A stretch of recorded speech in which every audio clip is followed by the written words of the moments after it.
Hello students, welcome back to iWiz Education.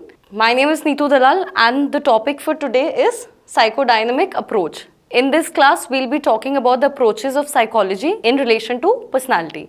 तो जो पहली approach है जिसके बारे में हम पढ़ेंगे that is Psychodynamic Approach.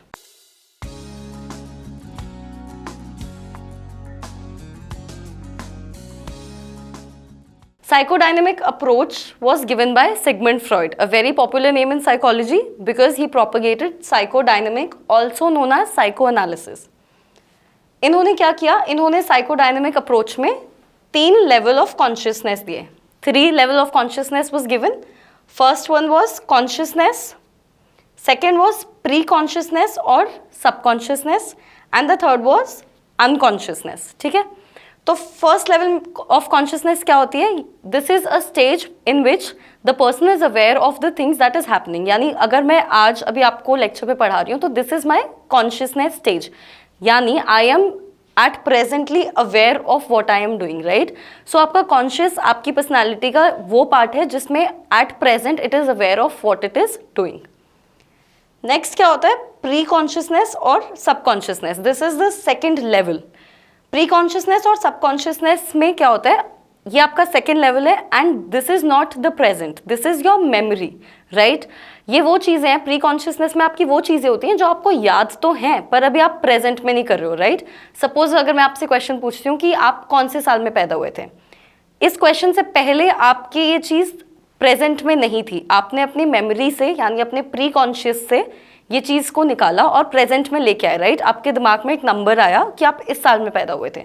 ऐसी चीज़ें जिनको अगर आप चाहो तो एक्सेस कर सकते हो, you know them but you are not thinking about them as of now. If a question is asked you can always take it from your memory and then answer is your pre consciousness. Consciousness is जो अभी आप present में the things that you are doing in present and the things you are aware of in the present. Pre consciousness are things that you have for your self in a pre consciousness level, जो अगर आप चाहो तो access कर सकते हो. इंसान का एक तीसरा लेवल भी होता है कॉन्शियसनेस का, विच इज अनकॉन्शियसनेस, यानी वो चीज़ें जिनके बारे में आप खुद भी अवेयर नहीं हो, राइट. इसमें आप अभी अपने बारे में अवेयर हो, आप क्या कर रहे हो, what are you doing, what is your behaviour और whatever is happening in the present scenario. इसमें अगर आप चाहो सेकेंड लेवल पे प्री कॉन्शियसनेस तो आप उन चीज़ों को एक्सेस कर सकते हो. पर इंसान की पर्सनालिटी की वो चीज़ें जो उसके साथ लाइफ में हुई हैं बट उसने जानबूझकर अपने दिमाग के एक ऐसे हिस्से में डाल दिए हैं जहाँ पे he himself can not access the information और the memories is known as unconsciousness, right. तो ये 3 levels was given by Sigmund Freud: consciousness, pre consciousness and unconsciousness. Pre consciousness को हम सबकॉन्शियस के नाम से भी जानते हैं. It is one and the same thing. अब structure of personality, right. Sigmund Freud ने स्ट्रक्चर ऑफ पर्सनालिटी में 3 एलिमेंट्स दिए, which is id, ego and super ego. Id क्या होता है? Id are the basic principles और the instinctive drive of a person. जो इंसान में एक प्रिमिटिव ड्राइव होती है वो drive is known as id, right. It is impulsive and instinctive, यानी जैसे जानवर में एक you know there is always instinct to bite and all. तो जो भी इंसान की एक प्रिमिटिव, यानी आप किसी ने उस चीज़ को ट्रेन नहीं किया है, it comes naturally to you, वो बिहेवियर जो ट्रेनिंग से अभी नहीं गुजरा है, दैट इज योर इड. ये आपका क्या होता है? It works on your pleasure principal. यानी अगर एक आप बच्चा है, उसको रात को ठंड में आइसक्रीम खानी है, राइट, वो उसका इंस्टिंक्ट है, that test instinct. No matter आप उसे बोलोगे कि नहीं आपकी तबीयत खराब हो जाएगी, वो नहीं सुनेगा, बिकॉज उस टाइम वो प्लेजर प्रिंसिपल पे काम कर रहा है.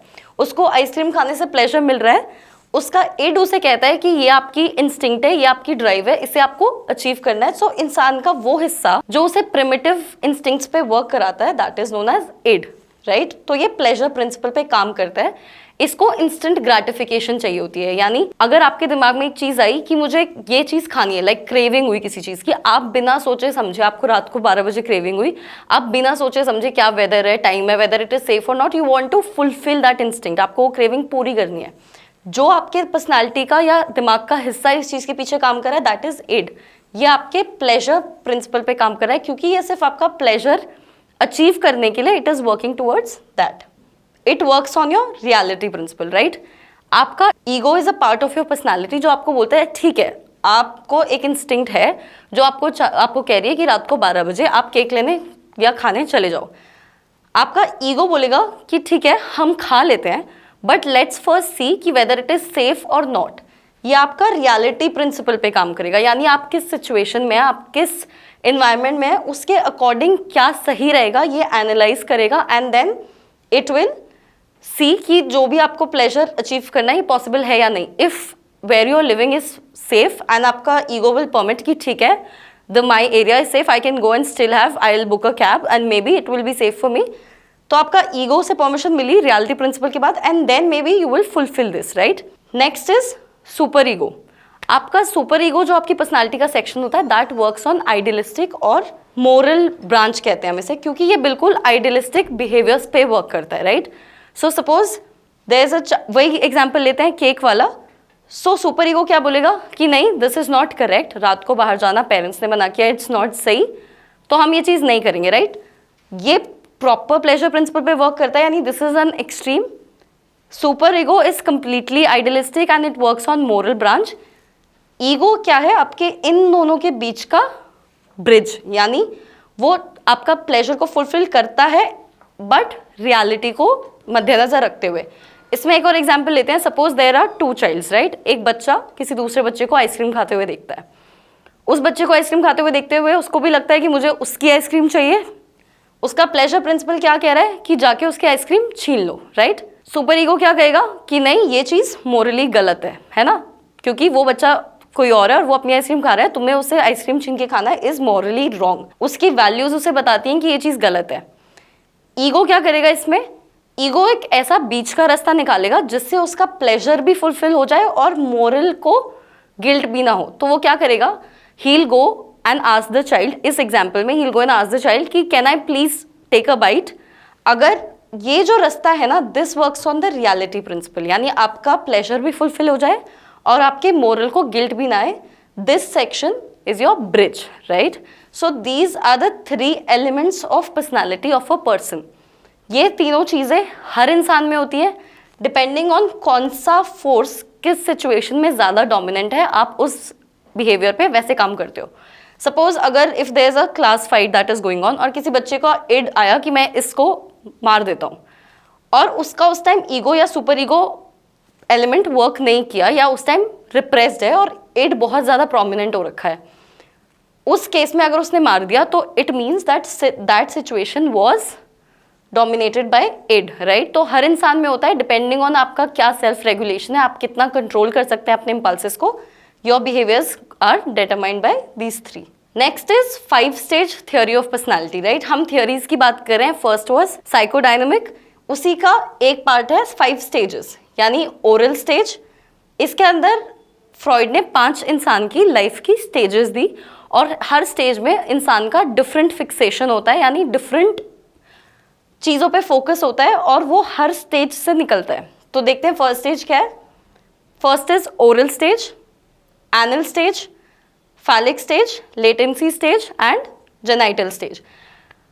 इन्हीं स्टेजेस को हम साइकोसेक्सुअल स्टेजेस भी कहते हैं। There is always a heading, या क्वेश्चन इस चीज से भी आ सकता है कि give the psychosexual stages propagated by Sigmund Freud.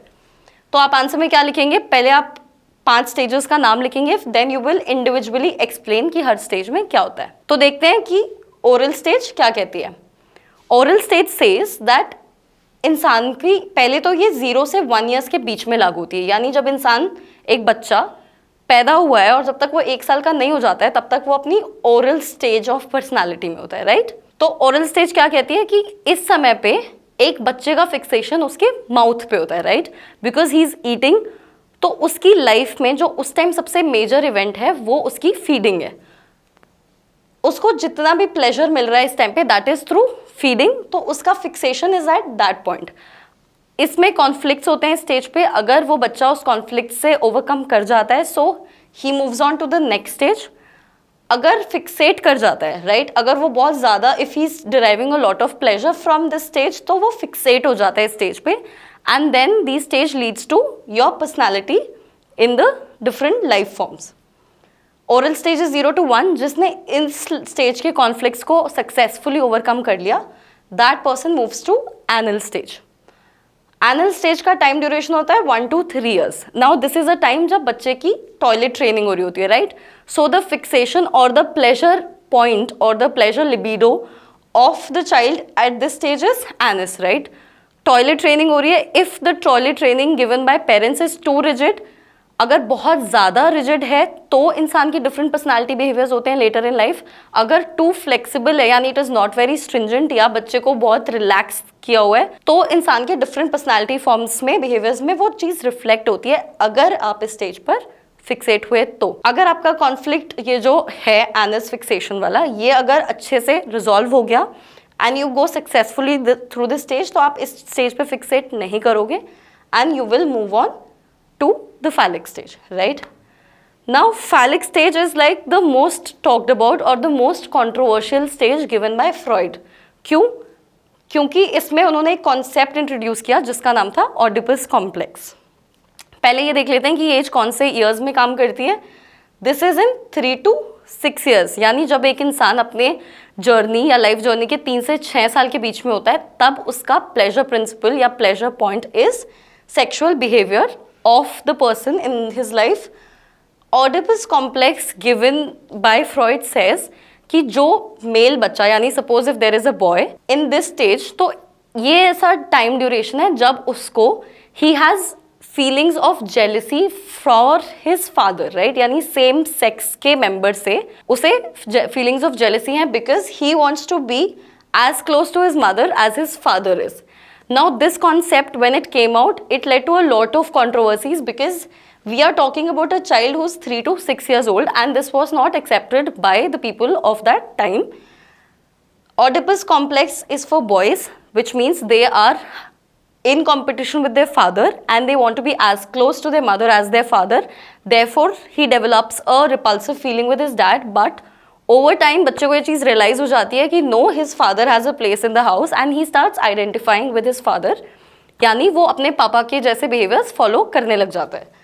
इसी फिनोमिना का ऑपोजिट फिनोमिना होता है Electra complex, which is not very prominent but ये बॉयज़ के लिए था, and Electra complex is for girls, जिसमें सेम चीज़ है बट वहाँ पे क्या होता है, the girl develops a feelings of jealousy और negative feelings for her mother because she wants to be as close to the father, right? But Oedipus complex is the topic जिस पे फ्रॉइड ने ज़्यादा काम किया था in comparison to Electra complex. Next stage आपकी आती है एक जब अगर इंसान का ये जो कॉन्फ्लिक्ट है वो रिजॉल्व हो जाता है, दिस Oedipus complex रिजॉल्व हो जाता है, तो वो इस स्टेज पर फिक्सेट नहीं करता है. फिक्सेट करना यानी आपकी पर्सनैलिटी इस स्टेज पर नहीं रुकी है, आपकी पर्सनैलिटी ग्रो कर रही है जैसे जैसे आप बड़े हो रहे हो. वरना क्या हो सकता है कि आप ईयर वाइज तो बढ़ रहे हो बट आपकी जो पर्सनैलिटी है या जो आपकी जो साइकी है वो इनमें से किसी एक स्टेज पर रुक जाए. अब एक बच्चे ने इस कॉन्फ्लिक्ट को रिजॉल्व कर लिया सक्सेसफुली, उसके बाद वो लेटेंसी स्टेज पर जाता है. लेटेंसी स्टेज कौन से ड्यूरेशंस में काम करती है? 6 to प्यूबर्टी या फिर 6 to 18 भी कह सकते हैं. Puberty is the stage of 15 to 18 वाली रेंज तक every person goes through puberty and then puberty is achieved. तो ये 6 to 18 तक भी आप बोल सकते हो. Latency stage comes from the word latent.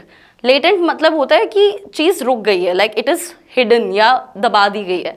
तो इस स्टेज में आपका कोई भी एक पॉइंट नहीं होता, you are not deriving your pleasure out of anything. आपके जो इस स्टेज में सेक्सुअल डिजायर्स होते हैं वो यहाँ दब चुके होते हैं and it is just a stage जहाँ पे आप नेचुरली ग्रो कर रहे होते हो, you are enjoying with your friends, आप अकेडमिकली ग्रो कर रहे हो. सो इस स्टेज पे आपका कोई एम या कोई ऐसे गोल नहीं होता है. Next is genital stage. This starts from your 18 यानी प्यूबर्टी टू एडल्टहुड. ये आपकी 18 to 25 और सो कॉल्ड 30 एज तक जाता है. Genital stage has to generally do with the genitals of a person and इस स्टेज में sexual reproduction is the highlight of the topic. If the sexual experimentation of the person works for him और her, this stage is successfully achieved. अगर sexual experimentation of the person is not successful and वहाँ पे वो फिक्सेट कर जाता है, तो उसकी पर्सनैलिटी के different forms later in life निकल के आते हैं. तो फ्रॉइड ने ये 3 स्टेजेस दी, कहा हर स्टेज का एक डिफरेंट एम है, एक डिफरेंट ड्यूरेशन है. अगर एक इंसान हर स्टेज से सक्सेसफुली जो भी इनके कॉन्फ्लिक्ट्स हैं वो क्रॉस करके निकल जाता है और फिक्सेट नहीं करता है, तो he moves on to the next stage and then he becomes a so called normal person. अब साइकोडायनेमिक या साइकोएनालिसिस अप्रोच के बाद आया बिहेवियरल अप्रोच, राइट? तो जब साइकोडायनेमिक या साइकोएनालिसिस अप्रोच आई, so there was a lot of controversies और lot of criticisms that came up कि इंसान इज नॉट एज कॉम्प्लिकेटेड, या फिर ऐसा नहीं है कि आप इंसान के अनकॉन्शियसनेस से उसके बारे में बता सकते हो. So there was different approach that came up called behavioural approach. इन थियोरिस्ट ने क्या कहा कि आप इंसान की पर्सनालिटी को उस चीज़ पे जज करो जो वो बिहेवियर शो कर रहा है, या वो जो बिहेवियर मीन्स आपके जो व्यवहार, जो भी मैं एक्शंस कर रही हूँ या how ever I am carrying out my self in public, ऐसी चीज़ें जो आप डिफाइन कर सकते हो, ऑब्जर्व कर सकते हो या मेजर कर सकते हो, उनको उस चीज़ पर देखो, ना कि दिमाग के किसी हिडन हिस्से की बजाय इंसान जो आपके सामने चीज़ें कर रहा है जिसको आप नाप पाओ, उन चीज़ों को मेजर करने की बात की बिहेवियरिस्ट थियोरीज ने. So the behaviorists believe in data which they feel are definable, observable and measurable. यानी ऐसी चीज़ों का साइकोलॉजी में उन्होंने इंट्रोड्यूस किया. उन्होंने कहा हम इंसान के पर्सन को क्यों ना उन चीज़ों पे डिफाइन करें जो हम डिफाइन भी कर पा रहे हैं, ऑब्जर्व भी कर पा रहे हैं और मेजर भी कर पा रहे हैं. Thus, they focus on learning of stimulus response connection and their reinforcement. इन्होंने कहा कि इंसान की पर्सनालिटी कैसे बनती है, उसको एक स्टिमुलस मिला, यानी one active element from the environment. जैसे सपोज मेरी टीचर ने बोला कि कल आपका टेस्ट है, ये मेरे लिए उस टाइम पे एक स्टिमुलस है. I study for the exam, ये मेरा रिस्पॉन्स है. एग्जाम आया, this is a new concept in my life, या लगा लो मेरे लिए कल एक नया इवेंट इंट्रोड्यूस हुआ, ये स्टिमुलस है. मैंने उसको उस स्टिमुलस में क्या रिस्पॉन्स दिया, मैंने घर जाके पढ़ाई की and I gave my marks. तो जो मार्क्स हैं वो आपके बिहेवियर को जज करने में आपकी हेल्प कर रहे हैं, something that can B observed. तो इन्होंने कहा कि हम क्यों ना उस चीज़ पर फोकस करें जो आपका स्टिमुलस रिस्पॉन्स कनेक्शन है और उसकी रीइंफोर्समेंट कैसे होती है. आपको कोई इवेंट आया, आपने उस पर बिहेवियर दिया, इस चीज़ का रिवॉर्ड अगर पॉजिटिव आ रहा है तो आप वो बिहेवियर आगे भी करते हैं. अगर मैंने एक इवेंट पे एक तरीके का रिस्पॉन्ड दिया और मेरा जो रिवॉर्ड था वो नेगेटिव आया, तो मैं वो चीज़ आगे से नहीं करूँगी. इस चीज़ को फोकस किया बिहेवियरिस्ट ने, जबकि साइकोडायनेमिक फोकस करा था आपके पर्सनालिटी के हिडन एस्पेक्ट्स पर, right? So behaviourist talked about things that can be, और behaviours that can be defined, observed और क्वांटिफाइड. इसके बाद आती है कल्चरल अप्रोच. कल्चरल अप्रोच क्या कहती है इन सिंपल टर्म्स, कि एक इंसान जिस कल्चर में, जिस सराउंडिंग में, जिस सोसाइटी या जिस भी फैमिली में रेज होता है, वो जो उसके आसपास का कल्चर होता है वो इंसान की पर्सनालिटी को फॉर्म करता है. बिहेवियर भी करते होंगे, साइकोडायनेमिक की थ्योरी भी सही होगी, बट कल्चरल अप्रोच कहती है it attempts to understand personality in relation to features of ecological and cultural environment. यानी वो एक इंसान के पर्सनालिटी या पर्सोना को कैसे जज करने या समझने की कोशिश कर रहे हैं ऑन द बेसिस ऑफ उसका कल्चर कैसा है. It proposes that a groups economic maintenance system plays a vital role in the origin of cultural and behavioural variations. यानी ये बोल रहे हैं कि इंसान कैसे कल्चर से या कैसे सिस्टम से आता है, वो बहुत हद तक उसके बिहेवियर और उसके वेरिएशंस, जो भी उसके बिहेवियर में डिफरेंसेस हैं बाकी लोगों के कंपैरिजन में, उस डिफरेंस में आपकी जो कल्चर है, आपकी जो सोसाइटी है, वो एक इंपॉर्टेंट रोल प्ले करती है. जैसे अगर आप इंडिया में रेज हुए हो या इंडिया में बॉर्न एंड बॉट अप हो, सो ये कलेक्टिविस्टिक कल्चर है, राइट? आप एज अ इंसान विल बी वेरी डिफरेंट, या आपका बिहेवियर बहुत अलग होगा उस इंसान से जो अमेरिका में बॉर्न एंड रेज हुआ है. क्यों? क्योंकि आपके और उसके कल्चर में ही बहुत फ़र्क है. तो हो सकता है कि आप इंसान सेम तरीके के हों, बट आपके बिहेवियर्स डिफर करेंगे ऑन द बेसिस ऑफ आप कौन से कल्चर में पैदा और आपकी कौन से कल्चर में परवरिश हुई है. इस चीज़ को कल्चरल अप्रोच ने फोकस किया. इसके कंपैरिजन इसके बाद आई ह्यूमनिस्टिक अप्रोच. ह्यूमनिस्टिक अप्रोच दी गई थी कार्ल रॉजर्स और अब्राहम मैस्लो के द्वारा. इन दोनों ने बात की फुल्ली फंक्शनिंग पर्सन की. इन्होंने कहा कि हर इंसान में एक अपनी वो मोटिवेशन होती है, एक अपनी वो ड्राइव होती है कि वो अपना बेस्ट वर्जन बनना चाहता है. यानी इफ़ आई नो कि I have the potential to be 100% of who I am, मैं उस 100% को अचीव करने की अपनी लाइफ में कोशिश करूँगी. He believes that fulfilment is the motivating force for personality development. यानी अगर मुझे पता है कि मेरे सपोज मैंने मैथ्स में का टेस्ट दिया, I scored 60, but I know कि मुझ में वो काबिलियत है कि मैं अगले पेपर अगर होगा तो मैं 90 भी ला सकती हूँ. तो ये जो मेरी मोटिवेशन है ना अपना बेस्ट वर्जन बनने की, ये ह्यूमनिस्टिक अप्रोच ने इसे फोकस किया। तो उन्होंने कहा ना कि एक इंसान कैसे कल्चर से आता है या उसके पास्ट की क्या हिस्ट्री है, इस सबको हम ना भी देखें तो हम इंसान को उस बेसिस पे जज कर सकते हैं या उस बेसिस पे उसके पर्सनैलिटी का पता लगा सकते हैं जो उसकी आज मोटिवेशन है अपना बेस्ट वर्जन बनने की। There is an inborn tendency among persons that directs them to actualize their inherited nature.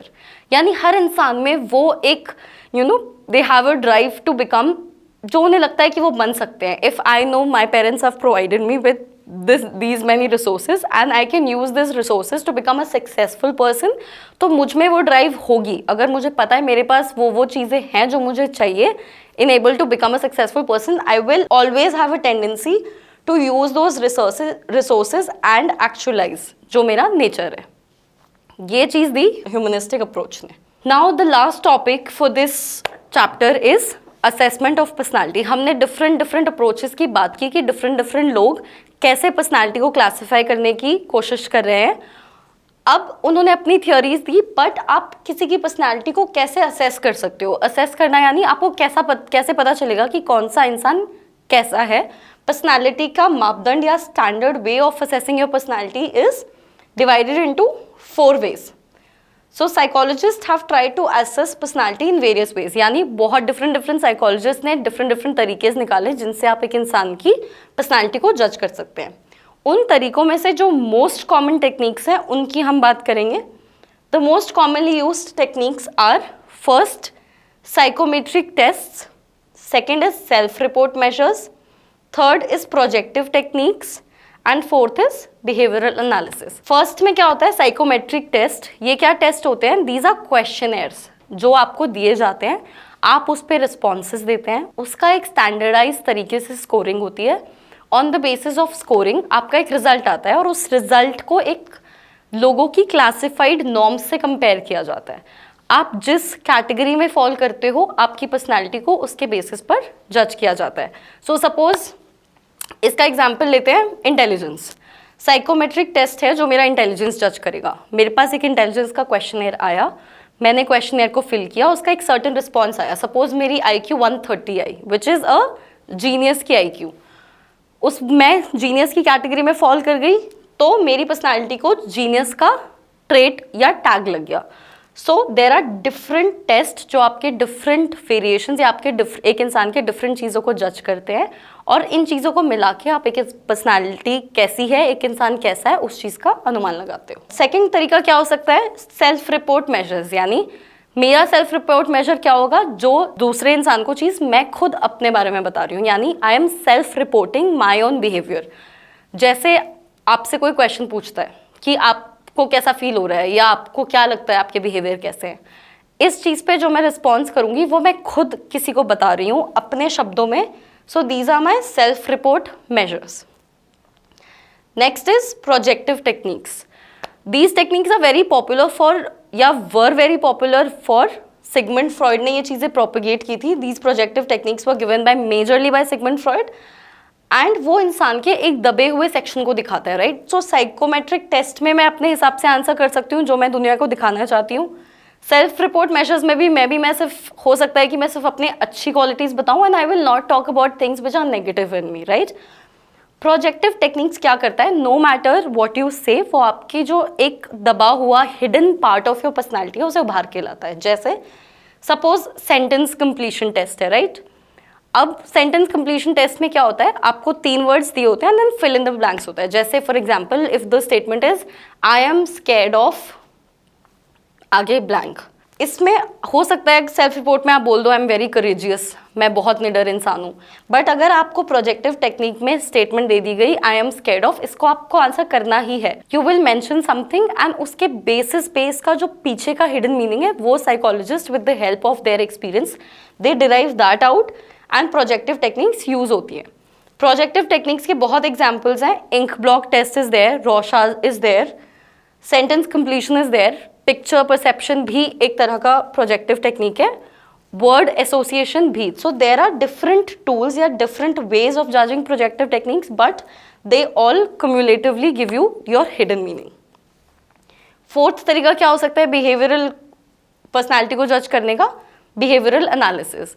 ये क्या होता है, ये दिस इज बेसिकली मेजर्स कि एक इंसान एक सिचुएशन में कैसे बिहेव कर रहा है और उसके बेसिस पे उसकी पर्सनैलिटी के बारे में बताया जाता है।